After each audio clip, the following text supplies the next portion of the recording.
Hey gang, welcome back. I'm Drbosskey, and we've been working on the Drbosskey SHMUP prototype using a wonderful tool called SHMUP Creator by Bulo Studios. Version 1.2.07 is out. I'll have a link down in the description for you guys. I'm nearing the end of the final boss for level 1, and I wanted to go back and tweak something for the mid boss.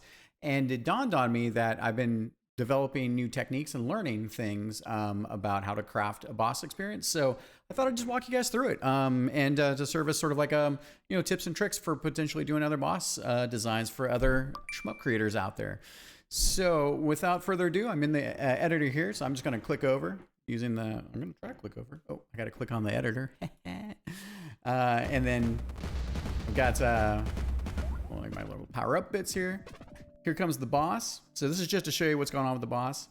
So here, it dawned on me with the boss that I didn't want, I didn't want the boss to move through space. I wanted the camera to move to give the boss the feeling of emergence, right?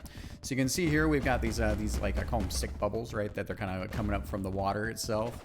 The boss has three different stages. So he goes to his second stage point here, and where he has this giant laser.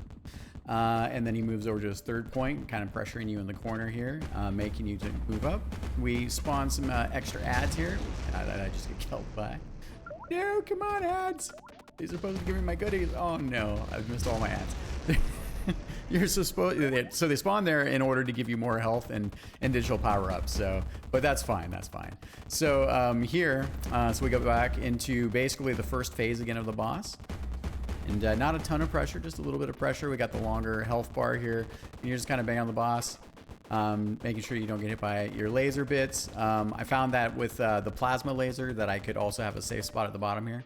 And before I kill the boss, I want to make sure I show all the different versions. So a third section gives us the other set of ads. I still need these guys to come out a little bit further in the screen. You're always tweaking and tuning things, but here's an example of getting a power up. And then the boss moves back to his third, or his first position, I guess, in this case. And in this phase, we go into, since we taught the player about the plasma laser, and that it's a dangerous spot, and we just basically go all out. So the boss stays in this final form, and then, he blows the boss away, which bosses need to be blown away, fighting him with plasma on plasma lasers. So, that's pretty much it. Boss dies, you get a boatload of goodies, you get some power-ups, and then the camera picks up again and we move on. So how did we do this? So I'm gonna put the controller down here. I'm gonna come over here. One of the nice things about SHMUP Creator is that you have this little timeline here for our normal camera, so you can zoom totally through the level. So you get a good example of that. So coming back here, we're gonna go into perspective mode. And you can see we have a bunch of logic, and I'm gonna walk you through what I did for the logic.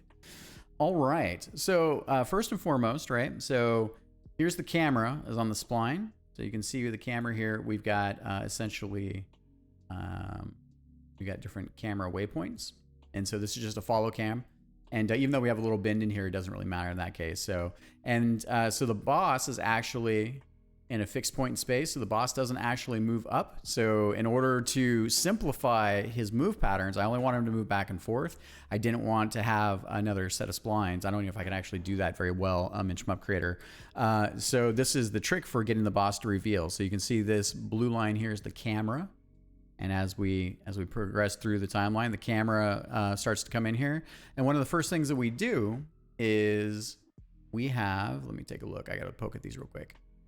So there we go. All right, cool. So another little pro tip. So, and Sonny, if you're out there watching this, this would be also super helpful. So, after you've created a bunch of logic for your boss, right? So like you got logic up here, I got logic here, I got logic over here, logic over here. We'll step through those in a second. But when you come back, if you need to fix a bug from playtesting or you want to tweak or tune things, coming back and stepping through all your logic and people from, whoa, my microphone's flying all over the place. And people that are used to like scripting with Unity 3D or Unreal Engine with blueprints, they got an understanding for that. So if you come back to debug, if you have to step through all your logic and say, hey, where did I put this logic? And it's kind of helpful to lay things out. But if you have no hints to help you, it's almost like writing comments for code, right? If you don't have any hints to help remember what you were trying to achieve with the block of logic, it makes it much harder to work yourself back into the system. It takes you longer to get up to speed and to attempt to fix the bug you were trying to fix, or tweak or tune whatever it is you're trying to adjust for the experience. And even worse is you might create new bugs trying to fix or tweak or tune things because you'd forgotten your logic, right? So what I did here is I basically came in here and I took a trigger, and this trigger is just set to enemy HP is less than 1. And there's no enemy attached to it, so it can never trigger. And this is to keep the text from appearing. So I took the text object, and if it didn't have a trigger to suppress it, waiting for an enemy to have less than 1 hit point, then that text would show up in the world. In this case, it's locally positioned. But here we can see this is the camera shake for boss intro, right? So, and what I did here is I have, you can see connecting logic here. So I have a trigger, and this trigger triggers when it's viewed by camera. So this is the camera area, and this is the area in which the things wake up and is like a look ahead for the camera itself. So the blue line is what's actually on screen. Yellow line is also your wake up zone. Tweakable, tunable, but something to keep in mind. So I really wanted to get the spot where the boss and the camera shake really did its thing, right? So and to give an example of that. So you can see the camera shaking here. I want to have an extended camera shake. So it gives the boss this kind of rumbly feeling, right, of him emerging. Boss is invulnerable until he's done emerging. So, but the way I did that is back over here. So the camera wakes up or activates the trigger. That trigger comes up to a countdown timer, which is just a switch mode. And it's just a very short countdown here. And so what happens is that the left side's input, the right side is output for the trigger itself. So the countdown timer happens, and then it starts a camera shake, and that camera shake is set to strength 3.0, and no camera speed modifiers in this case because I don't want to adjust what's going on with the camera. Oh, actually, wait a minute. Yeah, that is camera shake. Yeah, totally. Okay, cool. So, and then also I just kind of, because we don't have the ability to add a duration for camera strength that's coming in a later version, I just basically did a poor man's version where I set up a second timer that triggers off the first timer, and this duration is after 2 seconds. Then it triggers another camera shake, and then same thing down here after 2 seconds. So it's just a daisy chain, and so we have 4 camera shakes until the end. So basically it's about 8 to 10 seconds of camera shake. So, but important to know, right? So then coming back here is like, oh, that's what the camera shake is. Also, let's see here. We've got the trigger here. Okay, cool. So this is, camera trigger shake is what that was called there. And all right, so the other thing here, so that's okay. Let's see here. So the other thing is, so the camera comes to the point where I want it to come to rest. So, and I have where's my camera for that? Is the trigger there? So those are for the goodies. Le goodie. Let's see. Trigger. I think it's over. Yeah, okay, cool. So all the reason for comments, right? So the actual camera comes down, and when it hits basically this trigger area, and it's like poor man scripting because it's like visual space between the camera object itself, and it's fiddly because if I go back to change something with camera speeds or camera activation ranges, that's going to, of course, create bugs where things are activate sooner or later, depending on what I've changed. So you kind of want to make sure you know what your camera parameters are set to for the world before you start getting into more detail level scripting, right? So so there's the trigger. Again, it gets viewed by the camera, so that camera activation range comes over here. It's on after a 2-second duration. Then we modify the camera speed. So the new speed is going to be 0 because I want it to make sure that you're locked into the same screen space with the boss. That way, when the boss goes forward and backwards, it creates pressure for the player, right? So the transition is ½ a second here, and the camera shake is 0. There's nothing I want to shake on the camera there. So that's what that is there. And then let's take a look here. So, and then also here, so this was kind of like the little logic area for controlling essentially the boss fight camera, right? So here, after the boss is dead, we're gonna restart the camera scrolling. So we set up a trigger. This trigger is attached to the boss object itself. When the connected enemy state is all dead, we basically add a duration of 5 seconds because I wanted to have essentially the camera stay still while we spawned power-ups and goodies from killing the boss. And then we come over into the camera effects trigger, and then we basically set the modify camera speed to 3.0. The camera speed of your camera in the world and the camera speed that you're setting here are not the same. So you have to, it's a multiplier on the camera speed. So if you set the camera speed, you can take a look here. Plop, plop, plop. Hello, camera. So camera here is 10. So if you just set your modify speed back to 10, it'll be 10 times the camera speed that it picks up. And the thing is when you have a follow camera in the world, each one of these waypoints for the camera allow you to adjust the speed of the camera. So it's whatever that value is plus that multiplier. So then you have to go back and adjust it accordingly. So anyways, so just a little pro tip there. So yeah, so we come back into here and that's what starts basically the camera starts up again. So the follow camera. And over here is, let's see. So camera shake. All right, cool. I didn't put one here. So the other thing that happens is when the boss is killed, then we have these packages that then spit out power-ups and health. So just giving, this is level 1, so we're being generous. We're getting players used to the idea that they're getting lots of power-ups. It's a core part of the game. It's fun getting goodies when you destroy big bosses. So then let's move down here. So the camera gets into stopping position. We come over to the boss. The boss has a waypoint. So he's got 3 waypoints. Well, technically he's got 8 waypoints. So, and as you remember, so the boss basically, we have the boss, so we have a wait. So this is the very first waypoint where he's at. So we basically set up the timer to allow the camera transition and the invincibility time to be set for the boss. And then after 13 seconds, the boss is also starting up. Let me see here. What's the next spot? Yeah. Okay. So almost also on top. So of the waypoint itself is the next section, right? So then this one is 8 seconds. The boss is still in his starting position, but he switches to weapon set 1. So this gives these sick bubbles that come up out of the ocean. They also give him his telekinetic, circular green ball bits, and then he stays in that routine. And then after 8 seconds, he transitions to his midpoint. And which we saw, right? And the midpoint is with the green Bindi laser. And so that switches to set 2.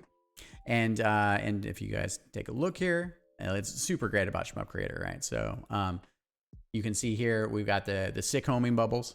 And then we've got essentially the sick swirl bubble, which are these little bits here, not creating a ton of pressure, right? This is level 1. We're not trying to go hardcore. And I basically put these emitters outside of the camera frame. And so I gave them a little bit of like where they shoot in different directions just to change up the patterns. So the boss switches to that waypoint, and then he switches to, gotta be careful here. Waypoints. All right. Okay. So then he switches to his 4th waypoint, which is where he has lots of pressure in this corner of the screen, and this is where we trigger the ads, right? So what happens in order to do that is we have basically what I'm just calling a trigger zone for wave 1, right? So the boss in this case is the only enemy on screen that will reach this trigger point. So when he comes to this part of the screen, he basically activates this trigger. One of the nice little things in SHMUP Creator is that you could also preview your logic and runtime. So here's like the trigger itself with the camera shake, of course.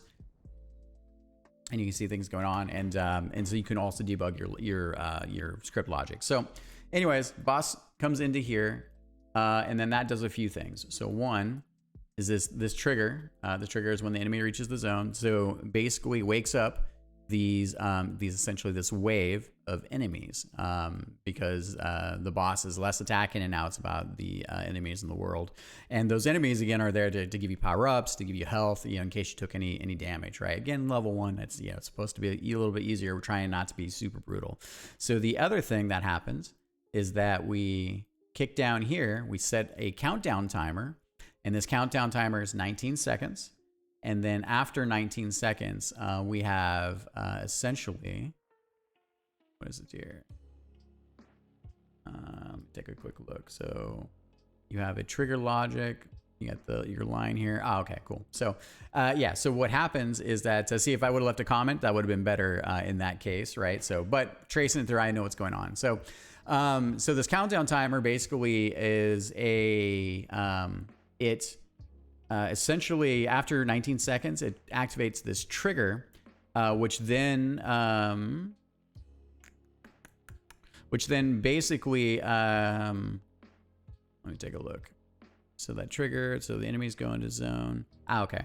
Yeah, so after 19 seconds, so I know that the boss has already gone back to his 4th position on the right side of the screen, and that after this timer then wakes up this trigger, which is basically wave 2 of enemies. And so when the boss goes through his pattern, so now he's in pattern 6, right? So he basically starts on the right, goes mid-screen, left screen, all the way back to the right, mid-screen, left screen. So when he hits left screen a second time, this trigger now is active, so the boss re-triggers that, and then that wakes up this this enemy, and let's see, is it this enemy, and also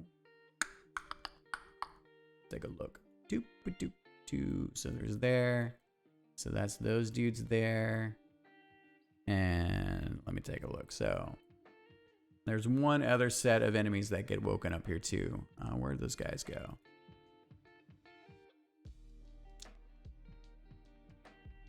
Just hunting around for the bad dudes. All right, so, where do those guys go? And this is why you always try to leave comments as to what you're looking for, right? So it doesn't really matter. You guys saw it from the other spot. So basically, this trigger logic comes down into here. It activates this boss, or not, it activates this enemy. So this enemy is like little spinning wheels. Those give you a power up. And then there's one more set of enemies that gets activated, which are, that's really bugging me now. So let's see. Got here, so that's the camera shake. That's all the camera shake. Arf. Let's see, we got the trigger here. That's to those guys. Oh, I know why you can't see it. It's because basically the boss is, so that trigger triggers these guys too. So these become the wall of they're like the dark wizards, right? So you only have one undo step, so always be careful when you want to make one change and you want to go back to look. So yeah, so those guys wind up being hidden there. So both those guys spawn. The boss is actually on the left side of the screen. Okay, so that is the pattern. The boss then, so that's 5, 6, 7. So then the boss returns to his final position. And here, this is all, if the boss has survived to this point, because if you use your super weapons or you have different types of weapon sets, you'll be able to destroy the boss faster or slower, depending on those parameters, right? So, but at the end, basically what happens is that then the boss goes to weapon set 3, which is the sick bubbles plus the plasma laser plus the telekinesis bullet barrage, right? So we're going all out at that point. And once the boss dies, we go back. We already talked about the camera trigger, right? And so yeah, so when the boss dies, you get your goodies, right? The camera starts up as we talked about, and that's pretty much it. So yeah, some big takeaways, right? Super helpful to have your hack for use my wordos. It is super helpful to use the text object, even though you want to print the text to the screen in the world, to help you just comment your different pieces of logic. So, and then you can always get used to coming in to take a look. And yeah, it's you know, it scales with camera, but at least it gives you hints as to what's going on, right? Because the last thing you want to do is spend 3-4 hours making a boss with all these wonderfully complex logic and trigger conditions and all this, and then come back to look at this thing and you're like, I don't know, like I don't know what's going on. And then to trace yourself back all the way through that then takes longer than if you had commented it, right? Like coders know this, designers know this, but I thought, you know, we're all hobbyist enthusiasts. I thought I would just share this little like hack. Sunny, I think it'd be super, super helpful. I think I have I had a suggestion for this. If we had in the trigger object, so in a text object, you have basically a text field, right?